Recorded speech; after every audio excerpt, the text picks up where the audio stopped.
Bonjour les sportifs connectés, c'est Jérôme du blog montrecardogps.fr. Pour la première fois sur cette chaîne, il y a quelqu'un d'autre que moi qui va intervenir sur cette vidéo. J'ai demandé à quelqu'un de Suunto de bien vouloir venir discuter avec moi des montres Suunto, de l'application Suunto, de MovesCount et puis de ce qui nous réserve pour l'avenir. Donc à tout moment, si vous avez une question, si vous voulez faire une remarque, rebondir, eh bien laissez un commentaire. Je suis persuadé que Romain voudra bien faire quelques heures sup pour venir vous répondre. Et moi-même, si je peux vous apporter une réponse, une solution ou vous orienter vers un article ou une vidéo qui répond à votre problématique, je le ferai bien évidemment. Si vous trouvez ce format intéressant, eh bien, mettez un j'aime sur cette vidéo et puis je pourrais essayer de le reproduire avec d'autres intervenants extérieurs. Bien, bonjour Romain, donc tu es commercial chez Suunto et aujourd'hui je te remercie d'intervenir avec moi sur la chaîne Montre Cardo GPS. On va parler de la transition numérique de Suunto, c'est-à-dire concrètement le passage de MovesCount vers la nouvelle application Suunto pour smartphone et tout ce qu'il y a derrière, c'est-à-dire les choix stratégiques de Suunto et puis l'impact derrière sur nous, les utilisateurs des montres Suunto. Ok, écoute, salut Jérôme. En tout cas, merci beaucoup du coup de m'accueillir sur une vidéo dans ton blog Montre Cardo GPS. C'est vraiment un honneur aujourd'hui, en tout cas pour Suunto, de pouvoir répondre à tes questions. Et j'espère en tout cas proposer en tout cas des réponses intéressantes pour toute ta communauté, pour mieux comprendre en tout cas les choix de Suunto en matière de transition digitale. Voilà, alors moi je vais être honnête, j'aimais bien MovesCount, alors juste parce que ça répondait parfaitement à l'utilisation que j'en avais, qui est quand même plus orientée sur la navigation que les entraînements. Avec le passage vers l'application, alors je me souviens lorsque c'était en 2016, juste après la sortie de la Spartan Ultra, on avait eu un questionnaire à remplir. Et là, je me souviens très clairement qu'il y avait une question qui portait là-dessus. Et en gros, les trois choix, c'était… donc la question était qu'est-ce que vous voulez pour exploiter vos données et configurer votre montre? Et les trois choix, c'était soit une solution web, donc ordinateur uniquement, soit une application uniquement, soit un mix des deux, application plus site web. Donc je me doute que l'évolution vers le choix d'une application smartphone, elle doit dériver de ça. Mais est-ce que tu peux nous dire toute la réflexion qu'il y a eu derrière dans ce choix qui est vraiment un choix stratégique pour la marque? Ouais, donc comme tu le mentionnes, en tout cas opérer une transition digitale, donc c'est-à-dire passer d'un outil web à une application mobile ou tout choix de ce type, en tout cas c'est vraiment stratégique pour une marque. Et puisqu'en tout cas nous aujourd'hui on est vraiment à l'écoute des utilisateurs de la marque Suunto, ce qu'on a fait c'est comme tu l'as dit qu'on a proposé un questionnaire et on a pris le pouls en tout cas de la situation par rapport à ceux qui utilisent nos produits au quotidien. Donc très clairement, en tout cas, ce que le questionnaire remontait, c'est qu'il était désiré une application web et une solution mobile. Et aujourd'hui, ce qui a été tranché globalement, c'est d'évoluer vers une application mobile. Pourquoi? En fait, la réponse elle est assez simple.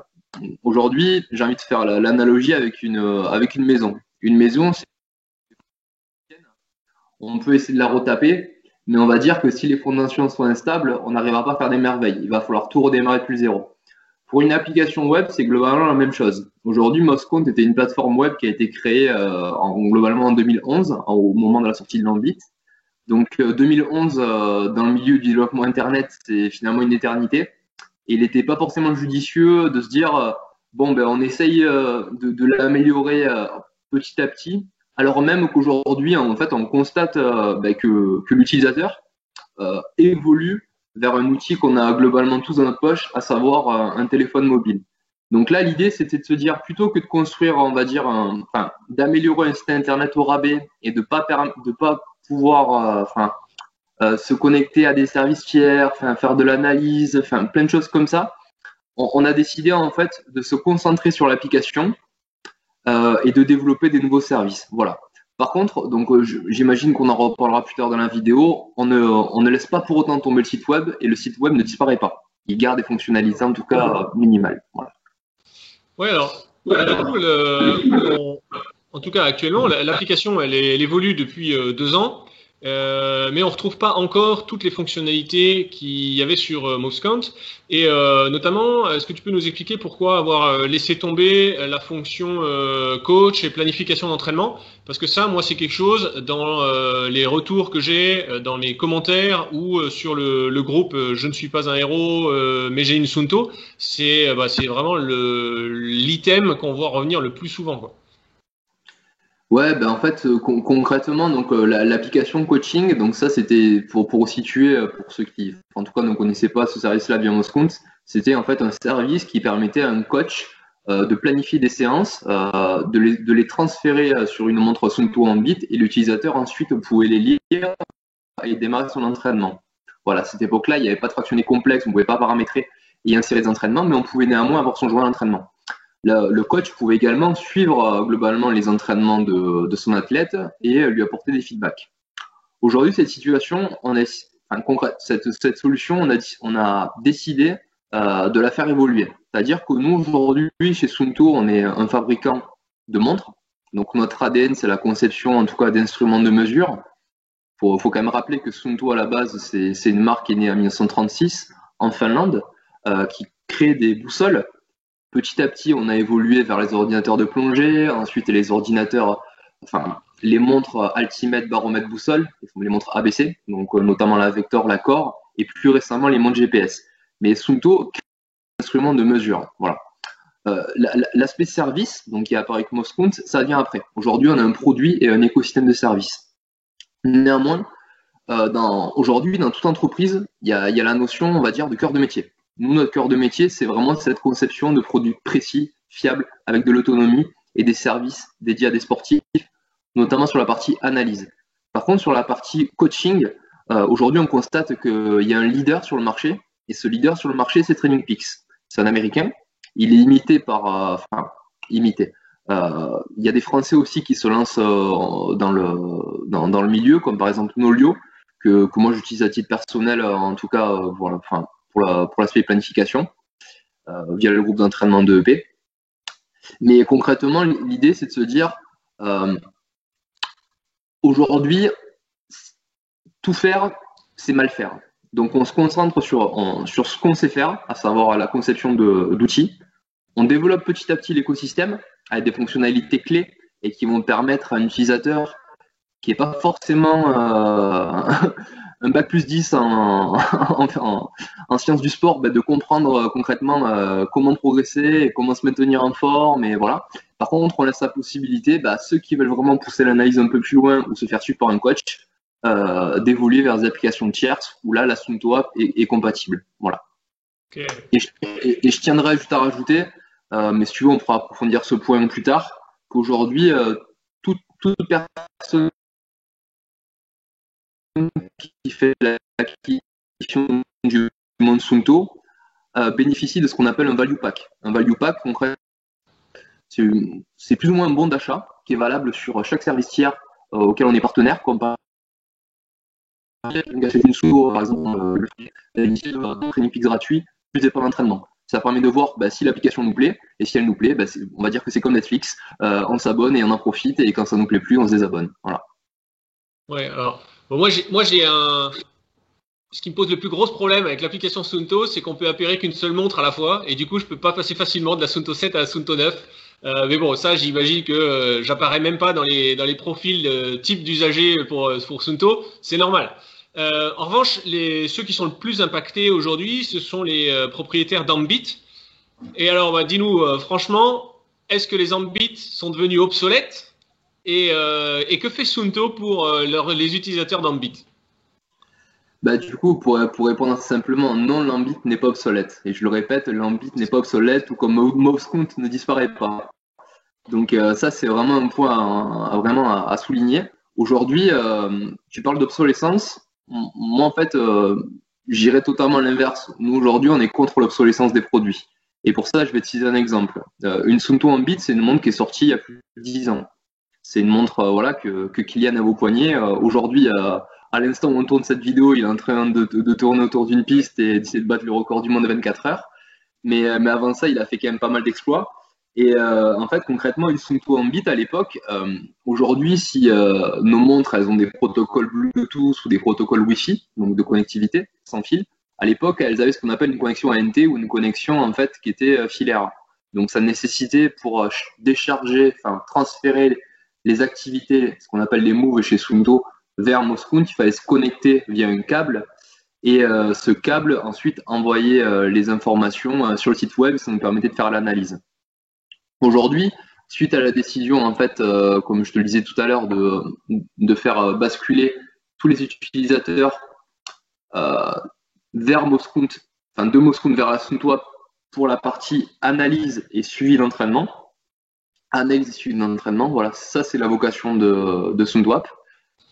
Aujourd'hui, il fallait trouver une solution parce que quelqu'un qui a une Suunto en bit, en fait, il n'a pas de Bluetooth, enfin une en bit 1, une en bit 2, et donc il ne peut pas se connecter à son smartphone.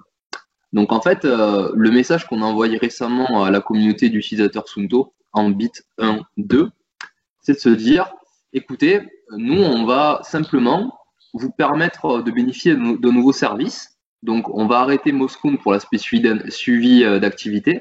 Vous allez aller sur Suunto App.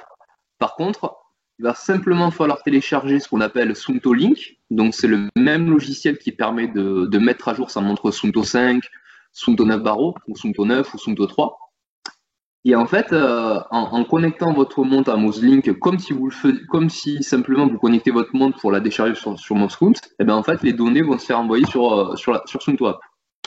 Donc du coup, voilà. Donc la montre n'est pas rendue obsolète. On a simplement permis à des utilisateurs de Suunto en bit 1, en bit 2, donc des montres qui sont finalement assez vieilles, de bénéficier des nouveaux services, à savoir la Suunto App. Et ça, à mon sens, c'est vraiment un plus. Pourquoi c'est un plus? Parce qu'aujourd'hui, si je suis utilisateur Moscount, je peux envoyer sur Strava parce que Strava était déjà partenaire de Moscount. Par contre, est-ce que je peux bénéficier est-ce que je peux, admettons, faire UTMB, Fort de Planète, l'application caritative? Non, je ne peux pas. Est-ce que je peux bénéficier de Relive, l'application qui reprend Suunto Movie? Non, je ne peux pas. Est-ce que je peux aller sur TrainingPeaks? Non, je ne peux pas. Aujourd'hui, quelqu'un qui a une Suunto en bit peut le faire. Voilà. Par contre, là, ce qui est vraiment important de noter, c'est que si la Suunto en bit n'est pas obsolète, et qu'on fait passer le suivi l'analyse d'activité de Moscount vers la Suunto pour ces utilisateurs-là, enfin pour tous les utilisateurs, Moscount garde néanmoins une raison d'être. Et c'est quoi la raison d'être de Moscount? La raison d'être de Moscount, ça va être simplement de réaliser les paramétrages. Donc en fait, la création de mode sportif, la création d'itinéraire, la modification on va dire du mode de pression GPS. Concrètement, tout ce qui nécessiterait, tout ce qui est impossible de faire depuis une montre en bit 1, en bit 2, parce qu'à l'époque, l'expérience utilisateur était pas, concrètement, on n'avait pas les mêmes choses que maintenant. Et surtout, on ne peut pas le contrôler depuis le smartphone, vu qu'il n'y a pas de connectivité entre les deux. Voilà. Donc, ça nécessite de passer via le site internet pour paramétrer sa montre. Toujours pareil, on met à jour via Suunto Link, et ensuite, la montre fonctionne. Voilà. Ouais, du coup, c'est un choix qui est pas simple pour Suunto. Vous allez avoir deux générations de montres qui vont cohabiter. Il y aura toutes les Spartan et les Suunto à numéro 3, 5, 7, 9 qui ont une compatibilité native avec l'application. Et puis après, de l'autre côté, vous avez les Ambit et puis les Traverse aussi, qui eux vont devoir gérer avec deux systèmes, l'application pour suivre et analyser les données, et puis Suunto Link MovesCount pour le transfert des données et puis les réglages.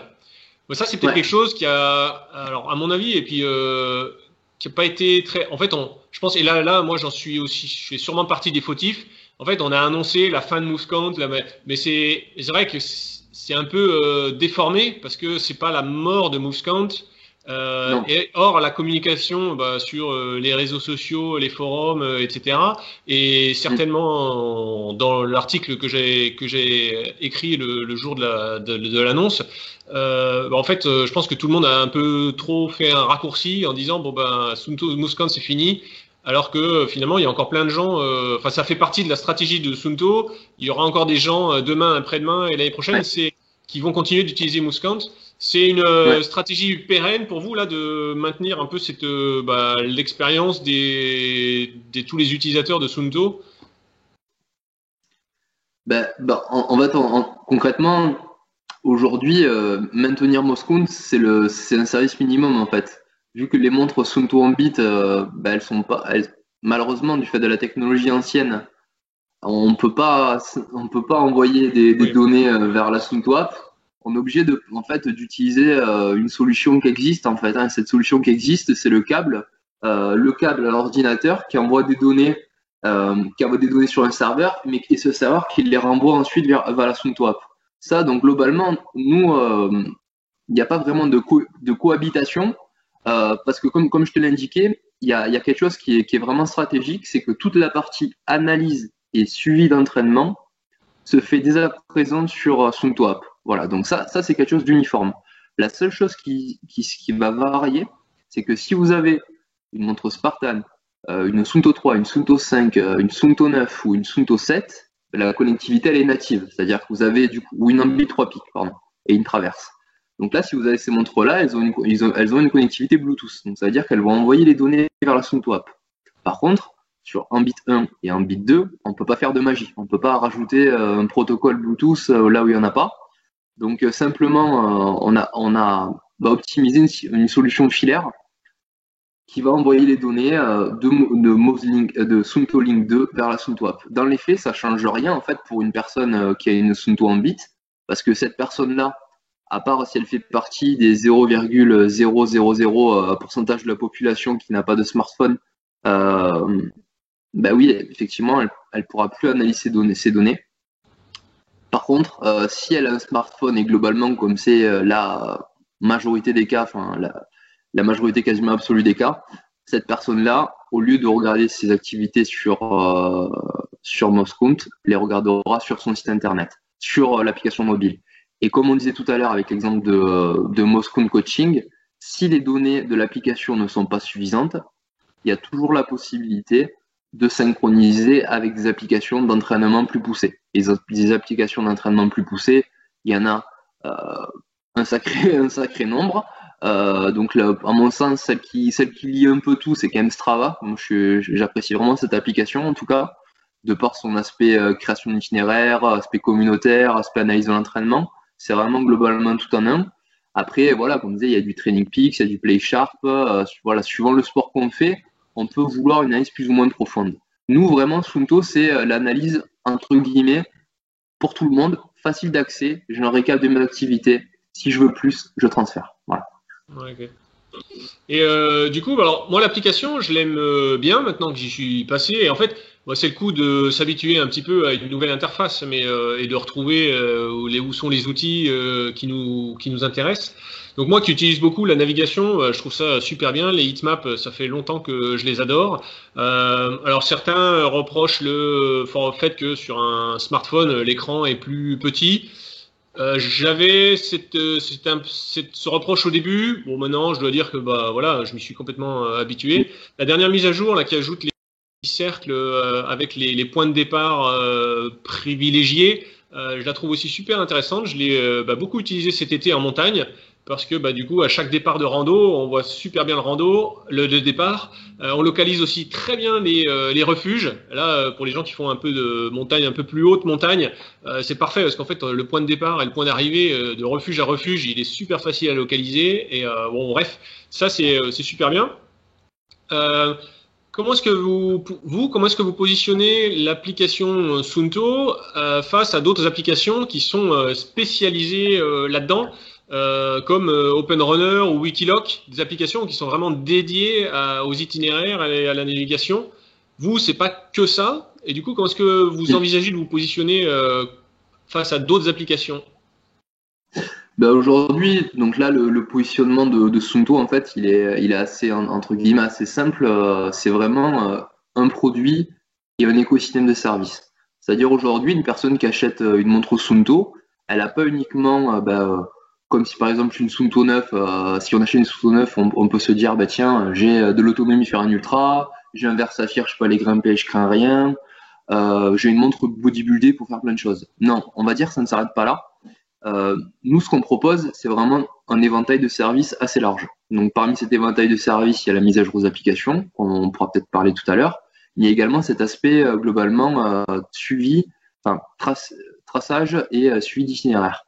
Donc là concrètement, nous, notre stratégie, en fait, c'est de proposer une solution complète, clé en main, gratuite. Et je pense que l'aspect gratuit est vraiment souligné parce que les applications que tu citais tout à l'heure ont leur point fort, des open runners, des Wikiloc, des Land.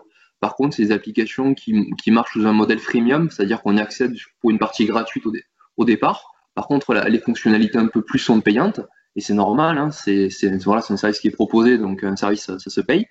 Par contre, nous, on a pris la décision de proposer un service qui est quand même assez large, mais gratuit, enfin gratuit pour la communauté Sunto.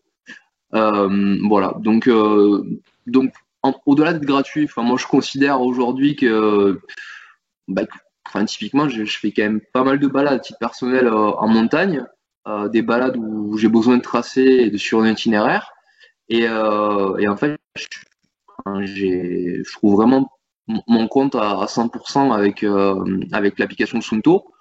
Pourquoi? Parce que comme tu le disais tout à l'heure avec les heatmaps, les heatmaps en fait c'est simplement des cartes de chaleur qui sont qui ont été construites depuis plus de 10 ans, depuis qu'en fait on a créé Moscount, c'est-à-dire que toutes les personnes qui ont une Sunto et qui utilisent depuis 2011, en fait on a retracé leurs allées, enfin entre guillemets leurs faits et gestes, et on sait où est-ce qu'il est intéressant de faire une pratique trail running, VTT, cyclisme sur route, ski de randonnée. Voilà, donc du coup c'est ça les cycles. Et comme tu l'as dit dernièrement, donc on a intégré sur notre dernière Sunto 7 et aussi sur l'application ce qu'on appelle les points de départ les plus populaires. Donc ça permet en fait à une personne, voilà, si elle se situe dans une ville nouvelle ou peut-être sa ville, de se dire tiens, j'ai envie de changer de mon tour habituel. Donc si j'ai l'habitude, admettons, en tout cas moi quand je démarrais le running, je faisais beaucoup ça, hein, j'allais sur les mêmes parcours et je me posais pas tellement la question d'aller faire autre chose en fait. Et du coup là en fait on s'aperçoit que partir à l'aventure c'est vraiment facile, et c'est facile grâce à l'application. Donc je me rends à un point de départ, et ce point de départ je suis une carte de chaleur, voilà, où je la suis sur ma Sunto 7, ou alors je la trace au préalable sur la Sunto app et je la transfère sur ma montre. Voilà. Donc en fait, pour récapituler, aujourd'hui notre stratégie par rapport aux cartes, c'est vraiment de proposer une solution, encore une fois, facile à prendre en main, assez complète, qui va accompagner la quasi-totalité des gens. Par contre, pour les gens qui veulent un service entre guillemets, un peu plus premium, comme par exemple des cartes IGN, vraiment des topos. Là, dans ce cas, il y a d'autres applications, comme je pense notamment à des FatMap, qui sont assez intéressantes pour tout l'aspect montagne, vu qu'on voit les cartes en relief. Voilà. En tout cas, nous, pour une majorité des cas, c'est vraiment intéressant. Et donc, le volet, c'est le suivi et l'analyse de l'entraînement. Ouais. Est-ce que c'est quelque chose pour lequel on peut espérer une densification des fonctionnalités dans les prochaines mises à jour ou pas? C'est-à-dire densification des fonctionnalités. Typiquement, qu'est-ce que tu attendrais, toi? Alors, tu vois, ce que permettait le Moscount et la nouvelle application, par rapport à la nouvelle application, c'est on pouvait faire un suivi sur plus long terme. On pouvait faire de la comparaison. Alors, après, il y avait deux fonctionnalités que moi j'avais consultées par curiosité et que j'avais transcrit dans mes tests en disant tiens, ça, il y a des gens pour qui ça, j'imagine que ça peut être utile. C'était la répartition des entraînements pour un certain objectif réalisé par des gens de la communauté. Typiquement, on pouvait choisir tiens, quelqu'un qui a fait un Ironman en 14 heures. Comment se répartissent tous ces données d'entraînement? Je me souviens, il y avait semaine par semaine, ça remontait à 16 semaines en arrière. Ensuite, on pouvait, nous, se placer par rapport à la classe d'âge. Donc moi, j'étais plutôt bien en natation et plutôt moins bien en vélo. Enfin, voilà, c'est des petites... c'est juste des fonctionnalités en plus sur l'analyse à plus long terme que ce que permet l'application Suunto actuellement. Faire quelque chose plus, voilà, j'imagine des sportifs qui planifient une saison avec un Ironman, à mi-échéance de la préparation, un Alpha Ironman, et puis voilà, arriver à suivre leur charge d'entraînement, savoir s'ils sont bien, s'ils vont atteindre leur objectif ou s'ils sont en train de se cramer, des choses comme ça. Ouais. Ben, encore une fois, là, vraiment, encore une fois, la stratégie de peur de me répéter, c'est vraiment la simplicité qui a été choisie avant toute chose. Euh, Pourquoi? En fait, avant de répondre à ta question, je vais juste citer une statistique par rapport à une fonctionnalité qui, moi, me semble quand même essentielle dans une montre, mais qui est exploitée par un pourcentage vraiment infime des utilisateurs Suunto. Personnaliser un écran, c'est quelque chose finalement qui est intéressant, parce que c'est toi qui va te permettre de créer tes écrans en fonction des données dont tu as besoin.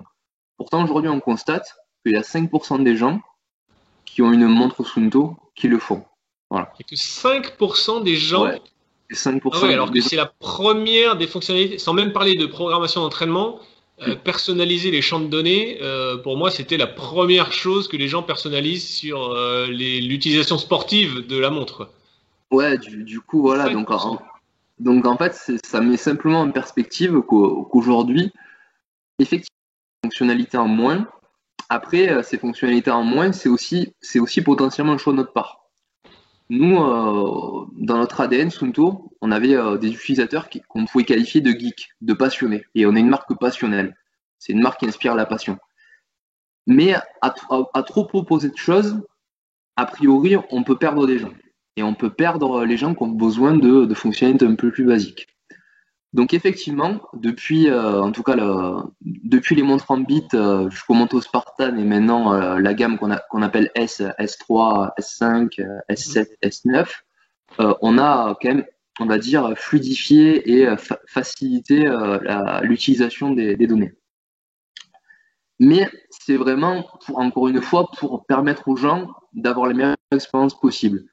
Voilà, donc c'est simplement pour illustrer le fait qu'aujourd'hui, une montre qui a plein de fonctionnalités, et je ne ferai pas forcément des allusions à la concurrence, c'est pas forcément, on va dire, faciliter la vie d'utilisateur. Parce qu'au final, une montre, c'est quoi? Une montre, c'est un instrument de mesure. C'est un instrument de mesure qui va permettre de mesurer la distance, la vitesse, le dénivelé, qui va permettre de mesurer la fréquence cardiaque, la charge d'entraînement. Et ça, ces données, ensuite, il faut les analyser. Il n'y a pas forcément besoin de faire de calculs savants ou d'entraînement très complexes. Je veux dire, la base de l'entraînement en endurance, c'est déjà pratiqué. C'est-à-dire qu'il y a quand même une base de 80% d'entraînement aérobie. Il y a ensuite a priori 20% de l'entraînement qui se fait à intensité variable pour développer voilà, ce qu'on appelle voilà, le corps. Mais globalement, les choses sont entre guillemets assez simples. Voilà. Complexifier les choses, à notre sens, c'est du marketing. Voilà, c'est du marketing pour créer du besoin.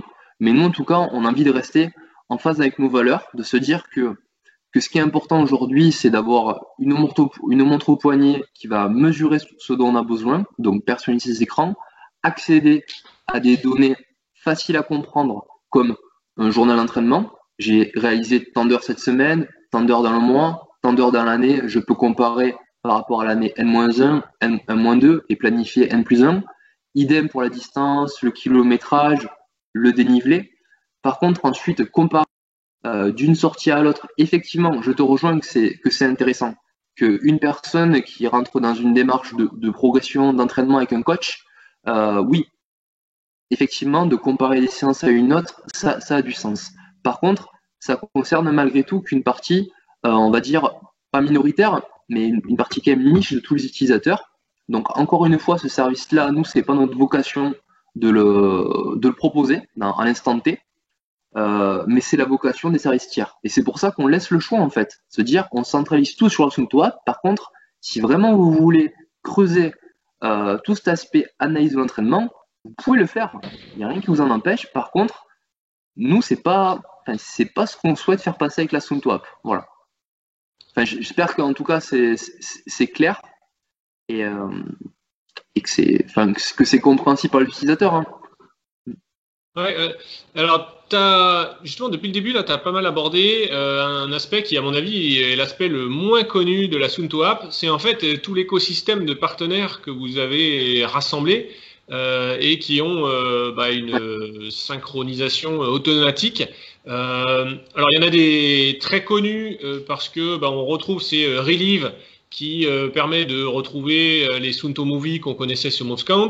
Il y en a des très connus parce qu'elles sont connues mondialement, Strava, Stride qui commence à être connu parce que c'est le capteur de puissance de course à pied le plus utilisé par les gens. Après, il y a aussi beaucoup qui sont. Alors, il y en a qui sont complètement inconnus, mais je pense que parce c'est juste qu'elles sont connues sur d'autres marchés, probablement les marchés anglophones, et c'est juste qu'elles sont pas implantées en France et pas connues en France. Tu peux nous faire un peu une présentation de toutes ces choses-là et histoire que les gens sachent ce qu'il est possible de faire et au lieu qu'ils restent à râler dans un coin, tout simplement de les guider vers quelques-unes qui peuvent justement venir compléter certaines facettes de l'appli Sunto. Ouais, ça marche. Déjà, en fait, ce que je vous invite à faire, hein, si vous utilisez l'application de Sunto, j'espère que ça va se voir. Ah, c'est tout blanc. Ça a du mal, ouais. Pardon, c'est vrai que c'est pas fabuleux. En fait, concrètement, donc je vous guide, hein, pour comme ça au moins vous irez en même temps.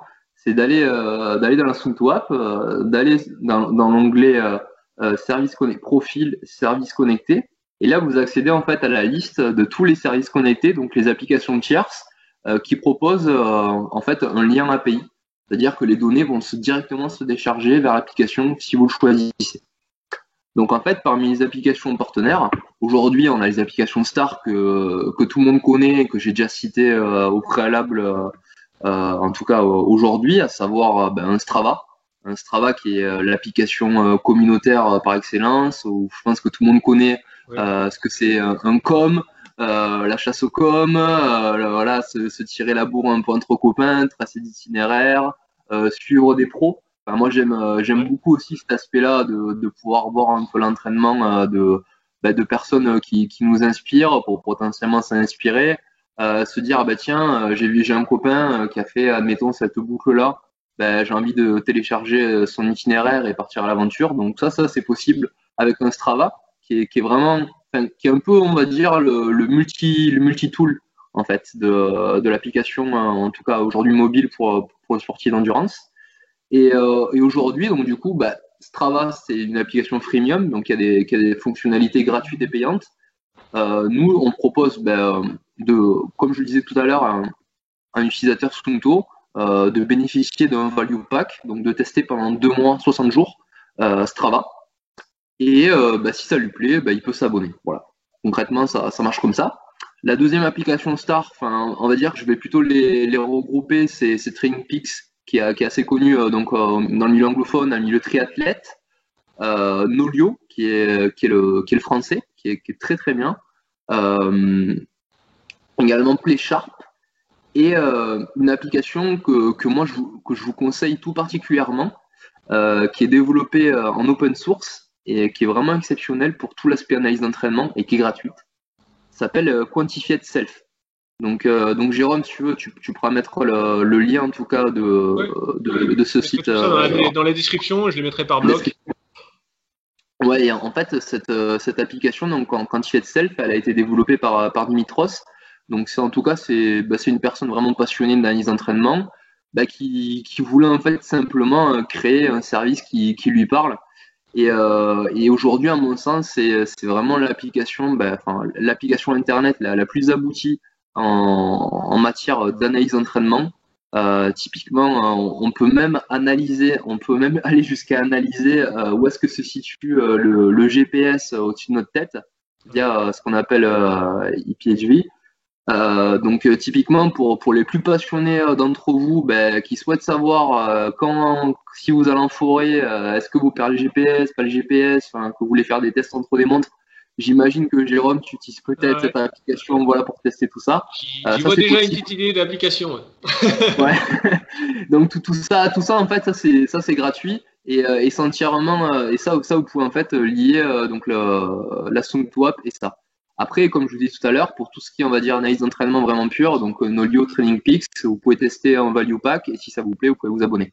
Ensuite, il y a des applications, entre guillemets, enfin, une célèbre que tu as citée tout à l'heure, c'est Relive. Donc, Relive ou Relive, c'est simplement, en fait, le remplaçant de ce qu'on appelait Sunto Movie. Donc, pour les utilisateurs les plus fidèles, en fait, Sunto Movie, c'était une application qui était sur Moscount et qui permettait, dès lors qu'on faisait une activité, de revoir, en fait, de bénéficier d'un film. Donc, admettons, moi, en début de semaine, j'étais dans les Aravis, fait une super balade. J'ai envie d'avoir un beau petit souvenir de cette balade. Je décharge mon activité sur eLive et là, ça me trace sur une carte topographique où je peux rajouter des photos, où je peux mettre de la musique et où je peux montrer à mes copains en disant j'ai fait ça, j'ai fait ça, j'ai fait ça. Voilà. Donc ça, pareil, il y a une partie qui est gratuite, il y a une partie qui est payante, globalement comme une majorité d'applications. Mais ça, je conseille vraiment, c'est assez fun. Après, des applications, vous verrez, il y en a vraiment quand même un sacré nombre. Pour la partie suivi, enfin tracé et suivi d'itinéraire, comme on a dit tout à l'heure, on est partenaire avec un des numéros 1 français, hein, donc Open Runner, donc une super application. Également Wikiloc, que vous connaissez sûrement pour la partie vélo, mais aussi Land, donc qui est un espagnol qui est vraiment assez intéressant pour tout l'aspect montagne, haute montagne. Donc ça aussi vous pouvez tester. Et ensuite, une application comme ça qui pourrait être aussi intéressante, c'est l'aspect dernièrement une application caritative, donc UTMB for the Planet, où là par exemple l'été dernier il y a pas eu l'UTMB donc à cause de la crise sanitaire qu'on est encore en train de vivre. C'est pas fini et donc du coup l'organisation de l'UTMB avait mis au point cette application caritative qui permettait à tout un chacun de partir courir et donc de récolter des fonds à des fins humanitaires. Donc ça aujourd'hui c'est possible. Donc s'il y a des développeurs qui écoutent cette vidéo, qui souhaitent se lancer dans la création d'applications à des fins soit dans les entraînements, soit des fins caritatives, soit des fins santé, nutritionnelles, possible. Pour ça, je vous invite à aller sur la page de sunto.fr et chercher l'onglet partenaire. Vous pouvez nous contacter, nous proposer vos idées. Et c'est toujours en tout cas super intéressant parce que vous allez proposer des nouveaux services à la communauté Sunto. Et ça, c'est vraiment bien pour tout le monde. Voilà. Très bien, bien entendu. Alors moi, il y en a un. Donc moi, je m'intéresse à Training Peaks depuis assez peu de temps. Ouais. Mais voilà, j'explore. Nolio, on m'en a parlé sur les groupes Facebook. Alors je sais plus si c'est le groupe Je ne suis pas un héros mais j'ai une Sunto ou d'une autre marque. Mais voilà, on m'en a parlé. On m'a dit que c'était en gros le Training Peaks français, comme tu l'as dit. Hein. Est-ce que actuellement, donc là, tel que tu l'as présenté, c'est alors, je sais plus quel terme tu as utilisé, déverser, je crois, déverser les données Sunto dans ces applis. On les exporte, ouais. On les exporte. Est-ce qu'on peut imaginer dans un avenir proche un mouvement dans l'autre sens où on pourrait programmer une séance d'entraînement sur Training Peaks et la transférer sur notre montre Sunto, ce qui comblerait tous les gens qui trouvent dommage de plus pouvoir programmer une séance d'entraînement complexe telle qu'ils le faisaient avec MoveScount et leur Ambit jusqu'à récemment. Ouais, donc c'est une excellente question hein, donc là pour te répondre à l'instant T, hein, cette fonctionnalité en tout cas elle est pas possible. Hein, on parle bien d'export et pas d'import d'entraînement. En tout cas c'est vraiment une fonctionnalité qui est sur ce qu'on appelle la wishlist, la petite liste de souhaits des utilisateurs et qui devra arriver prochainement. Et donc si tu me permets, enfin comment tu voulais envisager la suite de l'interview, mais en fait j'aurais envie de rebondir sur l'aspect de mise à jour. Sur l'aspect mise à jour des montres et en fait ce qu'on appelle aujourd'hui nous l'écosystème Sunto Plus. Donc typiquement donc les utilisateurs Sunto donc Sunto 5, Sunto 9 et Sunto 7 Sunto 5 et Sunto 9 pardon pas Sunto 7 ont pu voir arriver en septembre une nouvelle mise à jour qui leur a permis d'intégrer 10 nouvelles fonctionnalités dans les montres. Voilà, donc c'est simplement pour illustrer via ces nouvelles fonctionnalités qu'une montre Sunto, elle évolue avec le temps. Elle évolue avec le temps et en tout cas les montres qui sont aujourd'hui en gamme ne sont pas amenés à disparaître dans les 6 prochains mois. C'est vraiment plutôt, nous, une évolution du service qu'on a envie de proposer, plutôt qu'un renouvellement de la gamme et inciter en tout cas les utilisateurs actuels à devoir racheter un modèle pour bénéficier de nouvelles fonctionnalités. Ça, c'est vraiment pas notre stratégie. Notre stratégie, nous, c'est vraiment de fidéliser en tout cas l'utilisateur en lui proposant un nouveau service. Donc ça, cette fonctionnalité, on devrait l'avoir arrivé courant 2021. Donc je peux pas aujourd'hui te confirmer la date ni les modalités spécifiques parce que ça reste vraiment à confirmer entre nous. Mais en tout cas, c'est quelque chose qui est prévu, oui. Ok, très bien. On a finalement une partie de la marque a dit tout à l'heure que les utilisateurs de Suunto c'était des passionnés et qu'il y a donc du coup des programmeurs qui sont aussi passionnés et qui contribuent à la communauté, aux outils de la communauté. Ceux qui ont été, il y en a certains qui ont été échaudés un petit peu par le choix de Wear OS sur la Suunto 7.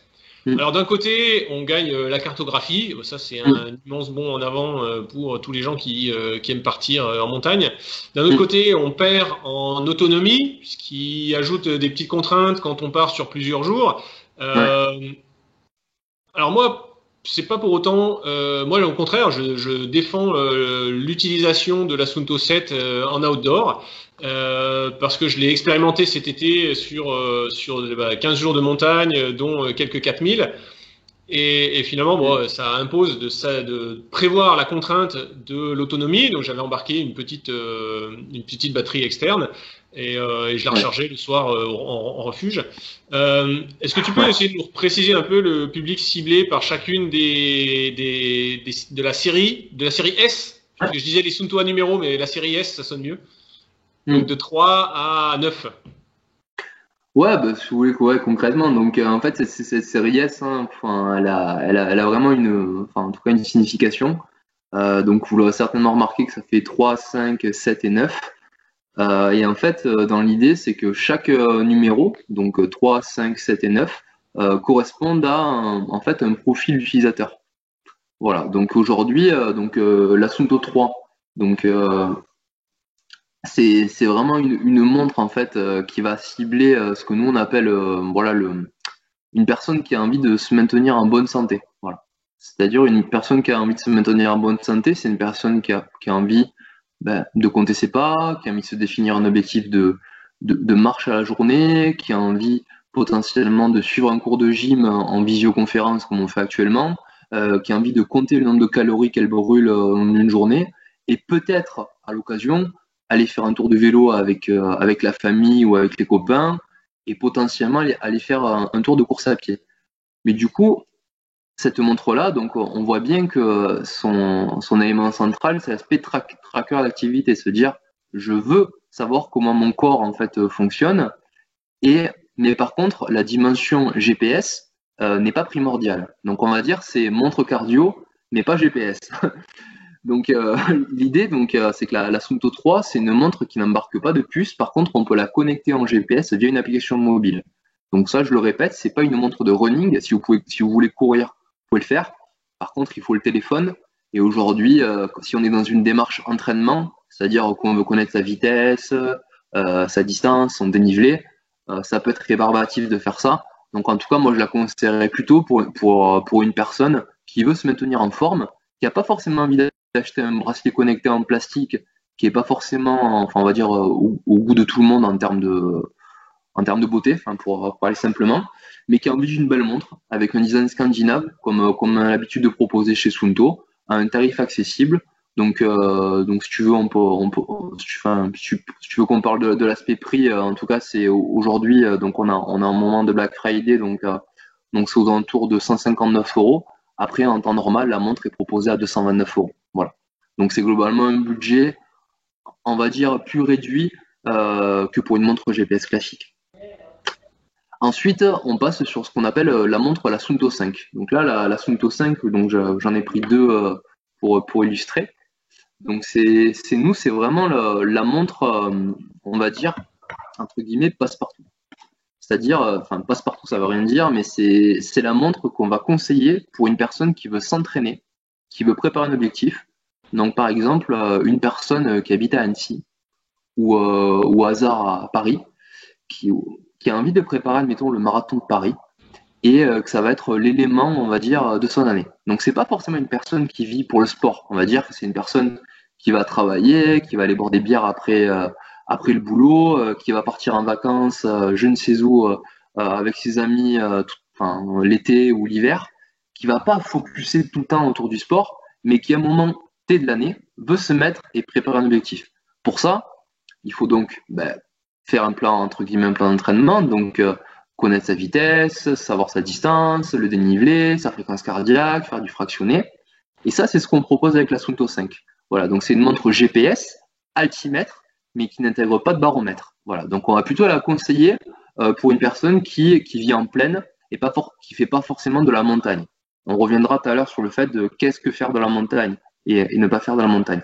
En termes de prix aussi, moi je trouve que c'est intéressant. Enfin, ça va avec le profil. C'est qu'une Suunto 5, c'est une montre qui aujourd'hui est proposée en dessous de 300 euros. Voilà. Donc c'est une montre qui reste relativement accessible.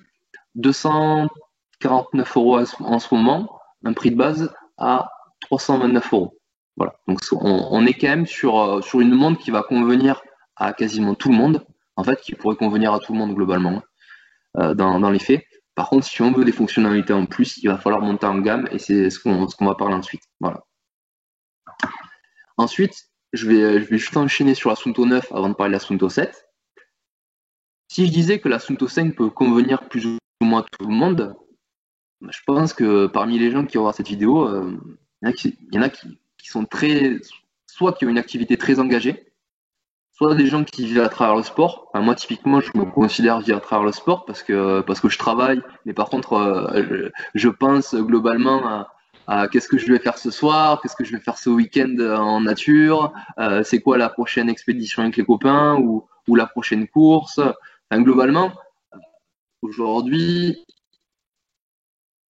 j'ai choisi que ma vie, elle tourne autour globalement de cet univers outdoor. Et cet univers outdoor, finalement, il est assez large. C'est à la fois de la course à pied, pour se maintenir en forme, c'est à la fois du VTT, c'est à la fois du ski de randonnée, c'est à la fois de l'alpinisme, c'est à la fois de la grimpe, c'est à la fois de la natation. Donc au final, il faut un produit qui puisse plus ou moins tout affronter, et même les conditions les plus extrêmes. Donc du coup, ça suppose déjà d'avoir une montre qui tient le choc, donc d'avoir une montre avec un écran saphir. Donc ça, c'est ce qu'on propose sur les Suunto 9 Baro. Ensuite, c'est une montre qui propose une autonomie vraiment importante. Donc je ne l'ai pas précisé sur la Suunto 5. La Suunto 5, c'est entre 20 heures et 40 heures. 20 heures en mode précision meilleure, 40 heures en mode précision dégradée. Sur une Suunto 9, on est aux alentours de 30 heures en mode GPS 1 seconde et on peut aller jusqu'à plus de 130 heures en mode ultra. Voilà. Sauf que quand on parle de mode ultra sur une Suunto 9, on va parler d'un vrai mode ultra. Et quand je parle de vrai mode ultra, je veux parler d'une fonctionnalité qui s'appelle Fuse Track. Fuse Track, donc vous pourrez lire si vous voulez ce que c'est plus en détail sur le blog de Jérôme qui explique très bien. C'est un algorithme couplé avec un accéléromètre qui va vous permettre, quand vous êtes en mode un point toutes les minutes ou un point toutes les 2 minutes, de ne pas avoir une ligne droite comme on avait à l'époque, mais en fait c'est d'avoir un tracé qui suit le chemin que vous êtes en train de parcourir. Donc là, on a une petite anecdote sympa à raconter. En tout cas, chez Suunto, c'est que je me souviens l'année dernière, lors de l'UTMB, il y a une personne qui est venue en fait nous témoigner de sa grande surprise par rapport à cette fonctionnalité, parce qu'elle était partie en fait sur un Grand A de la Réunion avec un mode ultra, et en fait la précision, elle était globalement parfaite vu qu'elle a été à 171 km, voilà pour globalement 10 000 mètres de dénivelé. Donc en fait, elle a utilisé le mode le plus économe possible. Par contre, la trace était bonne. Et ça, c'est quand même vraiment quelque chose à souligner parce que c'est quand même. Enfin, maintenant, on va dire que les montres les plus haut de gamme proposent ce type de service. Par contre, chez Suunto, on propose certes pas, à mon sens, les fonctionnalités les plus excentriques comme la concurrence. Par contre, des fonctionnalités essentielles pour un pratiquant d'endurance, elles sont au rendez-vous. Notamment la précision, l'autonomie et la fiabilité. Voilà. Donc en plus de ça, la montre elle intègre comme la Suunto 5 l'environnement Suunto Plus, donc vous bénéficiez des nouvelles mises à jour comme par exemple la fonctionnalité Climb, la fonctionnalité météo, la fonctionnalité Safe. Safe c'est intéressant. Safe c'est une fonctionnalité qui, si jamais vous avez un accident, qui va vous permettre d'alerter les secours et donner vos coordonnées GPS instantanées. Donc ça c'est quelque chose d'assez utile.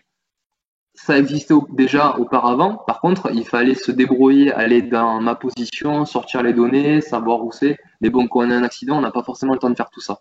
Donc en fait, encore une fois, on est vraiment dans cette idée de se dire non, on ne veut pas multiplier les services, par contre, on veut rendre la vie plus facile à une personne qui utilise une Suunto. Voilà. Donc aujourd'hui, une Suunto 9 barreaux, donc il y a plein de couleurs différentes. C'est une montre qui va globalement être proposée pendant le Black Friday entre 419 et 449 euros selon les marchands. Qui est normalement proposé un tarif de base de 599 euros ou 649 en version titanium. Voilà, pour un gain de poids. Okay. Et maintenant, excuse-moi Romain, pour ceux qui veulent voir des détails, Fuse Track, vous verrez ça dans mon test de la Suunto 9 barreaux. J'ai fait comme d'habitude, hein, vous avez les comparaisons de traces GPS. Et là, vous allez voir, c'est épatant. Moi, chaque fois que je l'ai utilisé, j'ai déjà couru avec 4 montres différentes, dont la Suunto 9 barreaux en mode Fuse Track. Et la photo qui montre les montres avec les 4 écrans, eh ben, on est incapable de dire laquelle était en mode ultra. Ça, c'était vraiment, moi, c'est la première fois que je l'ai utilisé, c'était épatant, quoi. Se dire qu'avec un point de GPS toutes les 2 minutes, on arrive à la même précision que n'importe quelle autre montre, y compris une autre Suunto, c'était épatant. Et puis les dernières fonctionnalités, donc des derniers écrans, Climb, Safe, il y a les Split, etc. Tout ça, c'est les fonctionnalités de Suunto Plus, et j'ai fait une vidéo là-dessus qui est sortie le jour de la sortie de la mise à jour et qui détaille tous les nouveaux écrans. Donc c'est beaucoup d'écrans avec des tours automatiques un petit peu originaux, soit basés sur les dénivelés, soit basés sur la position GPS, soit basés sur les accélérations. Donc vous pouvez voir tout ça, je les ai tous testés un par un et sont tous présentés dans la vidéo. Je vous mettrai le lien dans la description de celle-ci, ça vous évitera de chercher sur la chaîne. Ouais. Et maintenant Suunto 7. Et maintenant Suunto 7. Voilà, donc je pense que c'est, en tout cas, Suunto 7, c'est un projet de longue haleine en fait. C'est vraiment un projet qui était dans les cartons de Suunto depuis un sacré moment en fait. Et un projet qui a été à l'initiative de Google. Voilà. Donc c'est vraiment la création d'un produit en partenariat avec des géants mondiaux de la high-tech. Donc c'est pas un produit qui a été créé comme ça entre guillemets au hasard. Et ça a vraiment vocation aujourd'hui à entrer sur un marché en croissance qui est le marché de la smartwatch. Et là aujourd'hui, on vient de détailler les 3 profils de personnes qu'on cible à présent, hein, c'est-à-dire se dire la personne qui veut se maintenir en forme, la personne qui veut préparer un événement, et la personne qui vit globalement à travers le sport et via des activités outdoor. La Suunto 7, c'est globalement un public qui va en fait hésiter entre une smartwatch qui a potentiellement en fait des amis qui ont une Apple Watch, une Samsung Gear, une Huawei, donc des montres qui permettent d'écouter la musique, de répondre des coups de téléphone, de répondre aux SMS, de consulter les mails, de payer sans contact, de consulter son agenda, de télécharger des applications. Voilà, ça c'est ce que propose une smartwatch. Et par contre, ces gens-là, ils se disent ouais, mais la Samsung Gear, elle n'a pas d'autonomie, j'ai vu les tests et tout, en fait, c'est un peu un gadget et tout. Du coup, j'hésite peut-être avec une Suunto ou des marques concurrentes. Et ça, en fait, les gens, ils n'avaient pas forcément une réponse. Ils étaient obligés soit de choisir l'un, soit l'autre, ou alors d'avoir 2 montres. Mais bon, d'avoir 2 montres, à un moment donné, comme on le dit souvent ensemble, il y a finalement, on a que 2 poignets, et avoir une montre à chaque poignet, bon, c'est quand même un peu bof. À part voilà, si on a envie de passer pour une originale, mais voilà. Donc globalement, la Suunto 7, l'idée c'est de se dire, j'hésite entre une smartwatch et une sportwatch, et je veux le meilleur des deux. Je veux pas forcément la meilleure smartwatch du marché, je veux pas forcément la meilleure sportwatch. Par contre, je veux un condensé. Et aujourd'hui, avec cette montre, en tout cas, on propose ce qui se fait de plus performant sous le système d'exploitation Wear OS, donc le système d'exploitation développé par Google. Donc, c'est-à-dire que si aujourd'hui, vous pouvez choisir une Huawei, une Samsung, nous, aujourd'hui, notre Suunto 7, c'est la plus puissante. Donc, vous n'aurez pas mieux chez la concurrence, en tout cas en termes d'expérience Android ou Wear OS. Voilà. Donc, ça globalement, il faut quand même le souligner. Par contre, on est la seule marque aujourd'hui dans cet univers Android ou Wear OS de proposer une interface sportive intéressante. Et donc là, sur cette interface sportive, ce qu'il va falloir déjà souligner quand on a un premier utilisateur, c'est vraiment à mon sens la facilité d'utilisation de la montre. C'est-à-dire, pour ceux qui avaient une Ambit à l'époque, si vous vous souvenez, pour lancer un exercice, il fallait faire 1, 2, 3, 4, minimum 4 touches d'écran. Là aujourd'hui, avec une Suunto 7, en 2 touches d'écran, on lance directement un exercice. Donc voilà, on a vraiment globalement pensé à tout ce public qui n'est pas forcément fan, passionné, qui n'a pas l'habitude d'utiliser mon GPS, mais qui veut se mettre au sport et qui veut quelque chose de facile. Voilà, à titre de curiosité, toutes les personnes qui ont des montres entre guillemets haut de gamme, comme des Suunto 9, comme des Garmin Fenix, essayez de les faire tester à une personne qui n'a jamais utilisé de montre. Voilà, ben, vous serez surpris de voir que globalement c'est inutilisable, parce qu'il leur faut quelque chose de simple et de facile à prendre en main. Donc ça, c'était vraiment la vocation première de cette Suunto 7. Ensuite, la Suunto 7, donc on a quand même voulu, à l'image de ce que propose la marque, donc c'est-à-dire une montre multisport. Une montre qui propose à la fois des modes sportifs pour le trail, pour le running, pour le VTT, pour le cyclisme, pour l'alpinisme, pour le patin en roulette, toujours avec la possibilité de personnaliser ses écrans, de créer des itinéraires, de suivre des itinéraires, de modifier la précision de son GPS depuis la montre, donc le GPS meilleur en point toutes les secondes, ou l'intégration du FuseTrack, donc c'est-à-dire un mode GPS économe, donc un point toutes les 10 secondes plus FuseTrack. Voilà. Et ça aujourd'hui, donc c'est une montre qui va permettre, donc comme on le disait, hein, à la fois de contenter cette personne-là qui veut écouter la musique, qui admettons, voilà, simplement qui veut une montre qui est le prolongement de son téléphone portable, mais qui veut aussi une montre de sport. Donc on va dire pour l'aspect technique, là aussi je vous réfère à l'article de Jérôme qui est très bien. Pour l'aspect autonomie, il faut compter globalement 12 heures. Voilà, en mode normal. On peut la pousser, la montre, en tout cas moi je l'ai poussée jusqu'à 16 heures en mode FuseTrack. On peut la pousser légèrement plus si on met le mode avion. C'est-à-dire qu'on met globalement aucune fonctionnalité autre que le sport. Donc ça peut être une option envisageable si jamais vous voulez faire une course qui va au-delà de 15 heures. Après, encore une fois, l'idée c'est de se dire est-ce que y a plus de gens qui font des courses de 15 heures ou globalement est-ce que la masse des gens aujourd'hui font des activités comprises entre 0 et 15 heures plutôt que des gens qui font entre 15 et 30. Non, globalement on fait tous des activités au quotidien, soit de 1 heure, soit de 2 heures, le week-end on fait un peu plus. Par contre, pour la vie de tous les jours, à part l'été quand il y a des ultras ou exceptionnellement quand on part en vacances et qu'on va faire de la montagne ou autre, on n'a pas forcément besoin d'une autonomie exceptionnelle. Voilà. Donc la Suunto 7, certes, elle n'a pas une autonomie comme peut le proposer une Suunto Baro ou une Garmin Fenix 6. Par contre, c'est pas forcément, c'est pas du tout la même cible. Ensuite, tu me parlais tout à l'heure de la cartographie. Donc là, cette montre, elle s'est vraiment fait remarquer à sa sortie parce qu'elle intègre une fonctionnalité qui était demandée depuis longtemps, en tout cas par l'utilisateur. C'est vraiment l'intégration de la cartographie. Cette cartographie, elle fonctionne elle fonctionne donc de façon gratuite. Soit la montre est en Bluetooth avec le téléphone et dans ce cas-là, elle bénéficie de la connexion 4G du téléphone et on peut consulter les maps en temps réel. Soit sinon, moi ce que je conseille, c'est simplement de se poser à la maison, de télécharger une carte hors ligne gratuitement, donc de 62 globalement mètres carrés.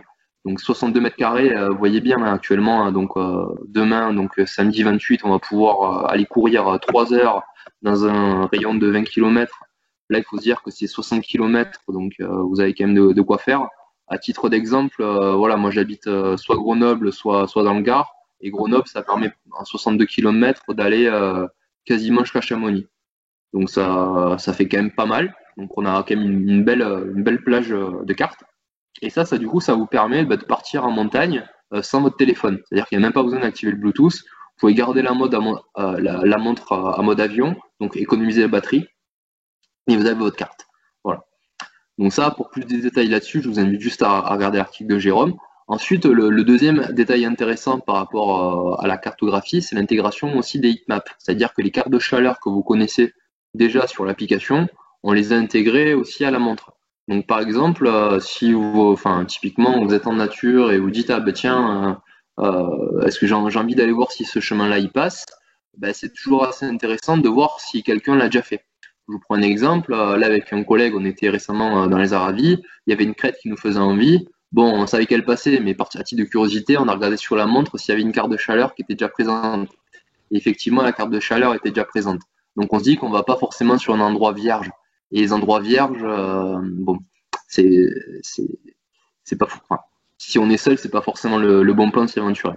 Et après, l'autre point intéressant que moi je pense va devenir très intéressant cet hiver, surtout avec l'annonce malheureuse de la fermeture des stations de ski, ça va être vraiment le ski de randonnée. Enfin, du coup, on va dire que le bon côté, le verre à moitié plein, c'est que le ski de randonnée va pouvoir se développer.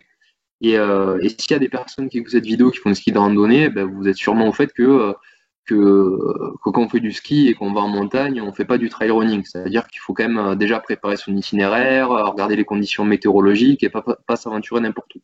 Donc on va dire il y a l'aspect sécuritaire qui est assez important.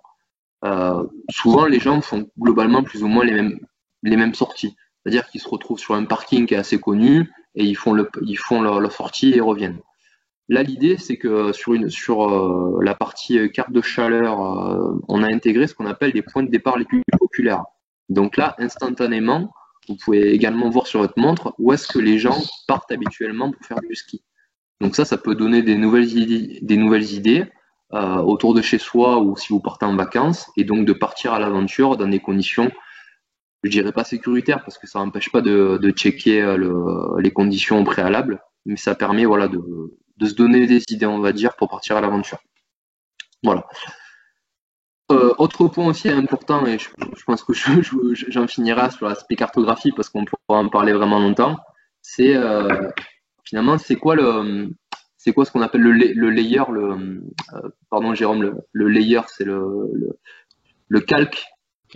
C'est pas une carte IGN, c'est ce qu'on appelle une carte OpenStreetMap. Donc pour ceux qui connaissent, une carte OpenStreetMap, c'est une carte qui est open source.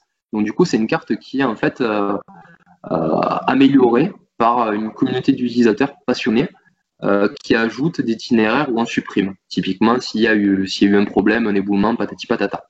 Donc ça, c'est vraiment hyper intéressant parce que du coup, cette carte de chaleur, elle est vraiment, enfin, cette cartographie, elle est évolutive, elle n'est pas figée dans le temps et surtout, elle permet de trouver des petites pépites. Donc typiquement, nous, on a une espèce de petit bike park en vélo et les tracés, du coup, enfin, je les ai intégrés dans les montres. Et j'ai un collègue donc que je salue également, Kevin, qui est en Auvergne et qui a également découvert des tracés, on va dire, pas signalés en fait, hein, sur sa Suunto 7. Donc on peut trouver de belles petites surprises. Voilà. Ouais, sympa. Donc voilà pour l'aspect cartographie. Ensuite, juste pour finir cet aspect Suunto 7, il faut également souligner une petite nouveauté. Et cette petite nouveauté, c'est le lecteur de fréquence cardiaque au poignet. Donc si sur toutes les montres aujourd'hui Suunto 3, enfin depuis globalement Spartan, on utilisait un capteur qu'on appelait Valencel, donc ça c'est un constructeur. On est passé depuis la Suunto 7 sur un capteur qu'on appelle PixArt avec un algorithme LiveQ. Donc c'est simplement un changement de constructeur et d'algorithme, mais par contre qui propose, à mon sens, donc tu pourras le confirmer, enfin, je pense pareil que moi, des données qui à mon sens sont plus précises pour la vie quotidienne. Voilà, par rapport à ce qu'on proposait avant, donc vraiment une amélioration du lecteur optique. Par contre, globalement, voilà, après si vous voulez de l'entraînement plus poussé, il faudra globalement plus passer sur une ceinture après cardiaque, parce que on va dire un lecteur au cardio poignet, ça fonctionne quotidienne. Par contre, pour tout ce qui est l'entraînement, on va dire à plus haute intensité, un léger écart de pourcentage amène à. Et si vous voulez vraiment être rigoureux sur l'analyse, c'est quand même plus intéressant de passer sur une ceinture cardiaque. Et on vient du coup pour le coup de sortir une nouvelle ceinture il y a globalement à peu près un mois, une nouvelle Smart Sensor Belt qui est donc plus précise et plus durable, que vous pouvez trouver également partout au tarif habituel. Ouais. Bon, et la prochaine, elle s'appellera Suunto 10 ou Suunto 11? Ah, la prochaine. Bah ça malheureusement, je peux pas t'en dire plus. Par contre, en tout cas, si ce que je peux inviter, c'est vraiment si vous avez des questions, des remarques, des idées en fait pour améliorer l'écosystème, que ça soit sur l'aspect montre, mais je vous invite aussi à nous parler de l'aspect application, Sunto App. Si vous avez des idées pour faciliter l'expérience utilisateur, c'est des choses qui vous manquent, que vous aimeriez. N'hésitez pas à le faire partager à Jérôme qui ensuite me le transmettra on est vraiment, enfin, voilà, on travaille vraiment de pair avec l'équipe développement. Donc ça serait vraiment intéressant si en tout cas vous voulez participer en tout cas à cet échange. Mais en tout cas, je peux pas forcément vous dire ce qui se trame pour l'année à venir et les années à venir. Par contre, une chose est sûre, c'est qu'aujourd'hui, une personne qui fait l'acquisition d'une Sunto ne va pas voir sa montre devenir obsolète dans les mois qui arrivent. Voilà. Ça, c'est vraiment une garantie qu'on a. Bon, nickel. Eh ben, on se retrouve tous dans les commentaires. Vous, Romain et moi, on partagera, on échangera, on répondra, on questionnera et on peut continuer ça pendant encore quelques temps dans les commentaires.